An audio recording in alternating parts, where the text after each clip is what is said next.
Radio Times does gaming. I really liked Borderlands 4. I think it may be the best in the series. Again, I don't think it would be in the 5-star club. It annoys me that it doesn't have voice acting in it. I'm like, in this day and age, could you not at least give as much voice acting as... But even Tears of the Kingdom has more. Literally has none. Is that your parry of the year? Yeah, I think it is my parry of the year. Whoa, it's Alex's parry of the year. Only because they've not remade Sekiro. Yeah.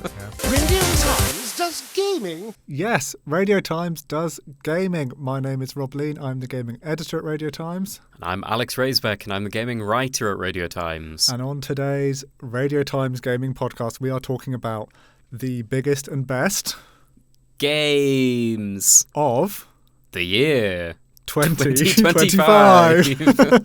I just told you the number, so I can't make you guess, but how many reviews did we write of games this I think year? it was close to 1 million. It was close to 1 million. It was 27. 27 million. 27 million. That was the page views they generated. Yeah. 20 per day. Yeah, per hour. And I haven't given you these numbers.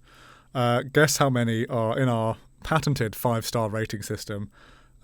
Spoiler alert, we didn't do any ones. No ones. No ones. How many twos do you think we did? One. One. I know that because I did it. You did. And shout out to the game. Wu Chang, Fallen Feathers. Sorry. Indeed. And guess how many threes we did? I don't think there were many threes this year. I'm going to go 4. Oh, we did 7 threes. More than I thought. Yeah. Okay. For a total of 21 stars. That was... quick math. Yeah. Someone went to school. Someone did their GCSEs. This guy. And then into our, some would say, most popular score. It was a classic 4 out of 5. How many of those bad boys do you think we did? I think we did 11. Ooh, close. 13. 13, okay. Which then by process of elimination means how many 5-star bangers were there? There were 7. 6. Am I doing the maths right? Have I done the maths right? 2 plus 7 plus... No, it was 1 plus 7. Oh, 1 plus 7. Oh, yeah. I was thinking of 2 stars. Yeah. Ignore me, I'm not very clever. Yeah, how many total stars would that be? We'll just do just me asking you maths questions. Yeah, like a foundation maths paper. Alex and I'm still failing it. Alex and Rob wrote several game reviews this year. How many total stars would there be? But let's reel off what would the kind of de facto, the 6 we kind of officially have to choose from of things that we gave a perfect score this year. Spoiler alert, I wrote none of them because, I'm such a harsh critic. Oh, yeah, big time. But yeah, can you reel off all 6 of them? I could definitely do the ones I gave. Yeah. Which are Clair Obscur Expedition 33, yeah. Death Stranding 2, On the Beach, Hades 2, yeah. Borderlands 4, yeah. and then the others are KCD 2, yeah. and Silent Hill F. Yes. Bosh. Can't do that in a weird way, but Smashed it. That was it. Well done. You've been paying attention. I have. I remember the ones I wrote. Of the ones you wrote, do you feel equally about Death Stranding 2? Because it's difficult when it's like a 5-star system. There's not that many points of differentiation. But yeah. Death Stranding, Clair Obscur, Hades, Borderlands. I would say that if I was to pick like my top 3 games of the year, I think It'd be none of them. Yeah. Well, you know what my favourite game of the year is already. It's Brazilian Drug Dealer 3. If I had to pick my top 3, it would be between Clair Obscur, Hades, and Death Stranding 2. Yeah. I really liked Borderlands 4. I think it may be the best in the series. The only problem with it is that it doesn't have Handsome Jack. I will say, when I reviewed it, I didn't have any of the performance issues that, I don't know what that day one patch did, but even I heard all of these people complaining about performance, and I was like, it wasn't that bad. It wasn't, and I loaded it up, and I was like, ooh, okay, never mind. Maybe it is suddenly really bad. So That's yeah, weird. They balked the game. But yeah, I think in a couple of years' time, when people are looking back on it, I think people are going to look back a lot more favourably than they have so far. But that being said, I think those other 3 are like in a league of their own in terms of games this year that I've played. Nice. And there have been a number of games that we haven't reviewed for various reasons. Among them are some that probably would be in contention for things like the Game Awards. You've got Silksong, I think, will do very well this award season. Yeah. I did play a few hours of it, but they didn't give any early codes for it. So by the time I was playing it, so was everyone else. So I didn't feel the urge to review it, really. Maybe if I had, that could have been in the 5-star category. And then you've been playing one literally this week that you would probably have up there as well. Yeah, I finally got onto Blueprints, which is... I've wanted to play it for ages because one of my favourite games of last year was Lorelei and the Laser Eyes, which is like a puzzle game set in a big mansion. And Blueprints is kind of a puzzle game set in a big mansion. It's not as puzzly, but there's that kind of... It scratches that same itch. And... when people say, like, oh, it's unlike anything I've ever played before, it's so unique, it's so out there, like, it really is unlike it. And I'm so... After a couple of runs, because it's, for anyone that doesn't know, it's you have to find the 46th room in this house, and every time you enter the house, the layout of the rooms changes, and you have to choose you have to, like, draft the floor plan as you progress through the house to reach the final room. And... depending on what rooms you draft, you can like find items or you can lose energy and stuff like that. So you have to really strategize about what rooms you pick and which directions and paths you take. And it is so easy to like... It's really one of those like games where you finish a run and you lose and you can't take it. And you're like, I was so close, I've got to do it again. And then you keep doing it over and over again. And... yeah, I'm like so incredibly hooked on it. I can easily see why people are calling it Game of the Year because, I mean, when I'm finished with it, maybe it'll be up there. But there'll be no way of knowing. But there will be no way of knowing. Because after this, we will never mention Games of the Year again. No, that's it. That's it. We're done. A few other kind of honourable mentions. Mario Kart World was obviously this year. We didn't review that. Probably would have given it maybe a 4. Yeah, I've not played enough of it to know, but it feels like, in terms of just the racing, I think Mario Kart 8 was so good. Yeah. I don't think that it really competes. I think if you love the gimmick of like driving around the world and stuff, then I can see why it would be 5. But on the racing alone that I've played, I don't think it really competes with 8. Yeah, I had some friends around recently. We were playing Mario Kart, and one of them was strongly of the opinion that the driving from one place to the other is just annoying.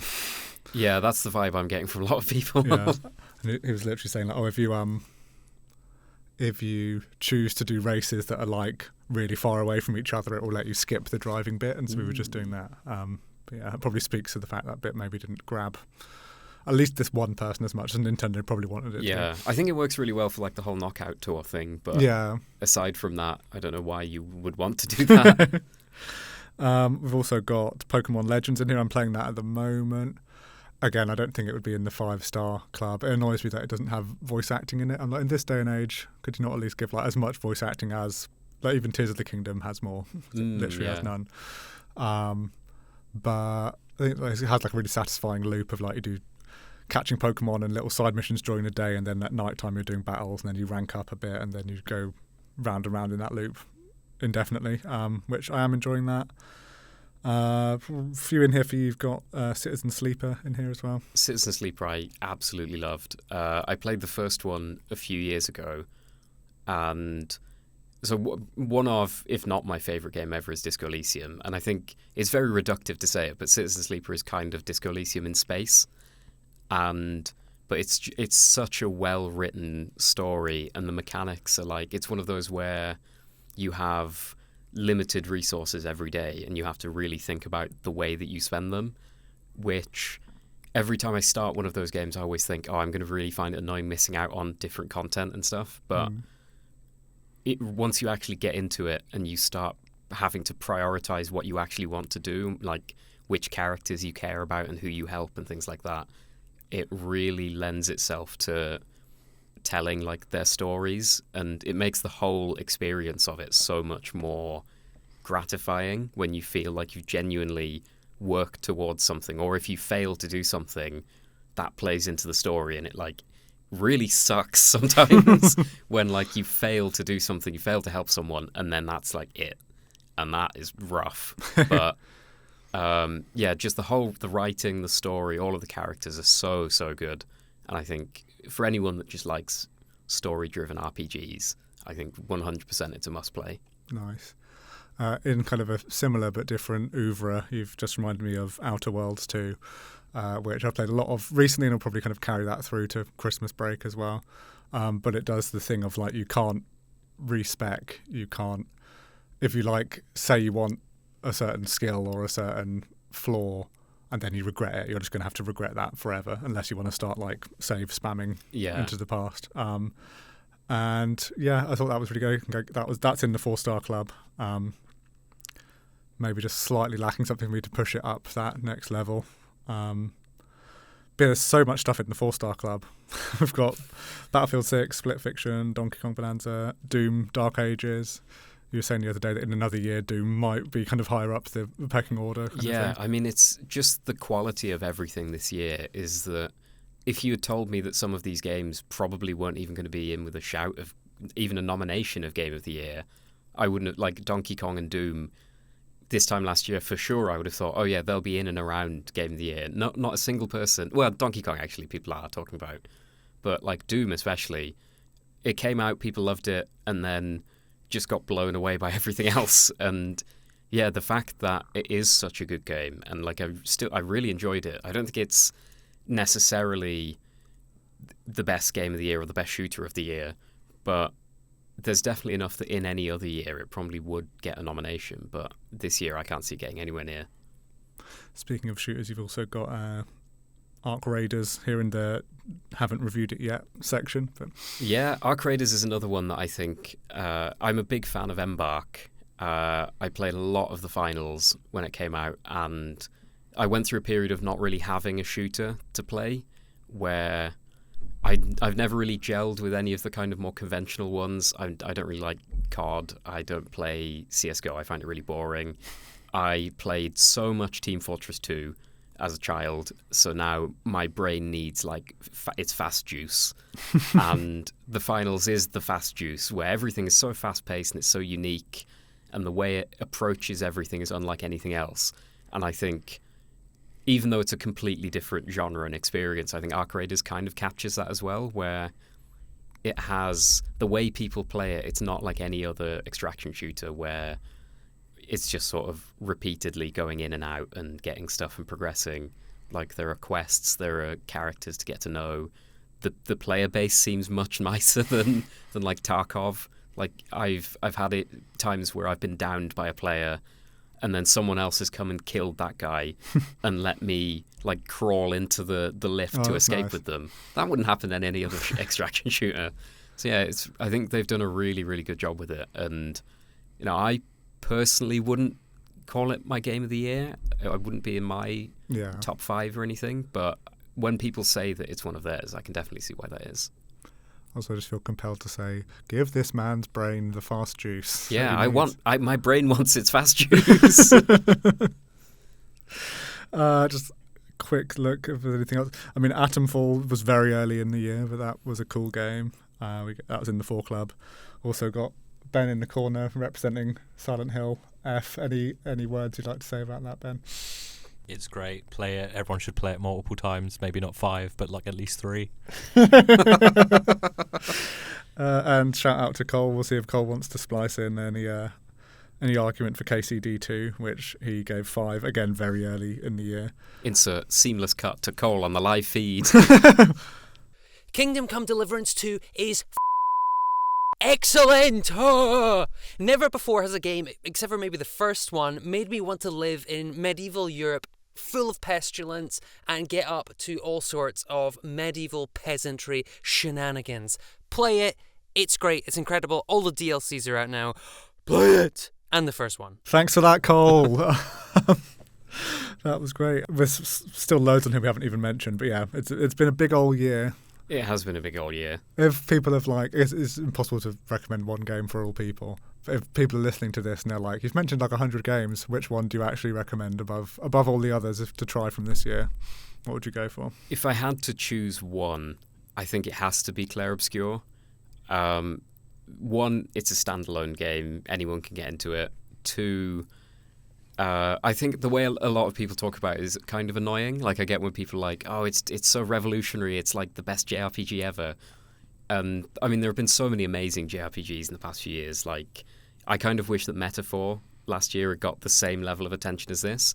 But not to say that this doesn't deserve the attention, because it definitely does. The gameplay is great. It's got parries in it. I love parries. Great. Is that your parry of the year? Yeah, I think it is my parry of the year. Whoa, it's Alex's parry of the year. Only because they've not remade Sekiro. Yeah. The story is really, really good. And it's one of those where the story, I think, improves as it goes on. Like, the further you get into the game, you discover more of the lore, you get to know more the characters better. And the payoff for all of that is so good. So, yeah, I think that if there's one game that I would recommend, it has to be that. Nice, and it's on Game Pass still, I believe. It is on Game Pass still. The ludicrously expensive Game Pass. So yeah, get on to Clair Obscur Expedition 33 if you've not already had the pleasure. And yeah, we'll see you next week for a look ahead to 2026. Whoa. Wow. I've heard of that. Yeah. Bye, everyone. Radio Times does gaming. Thank you for listening to the Radio Times Gaming Podcast. Don't forget to subscribe to the pod and share it with a friend, won't you? Please. We'll see you next time.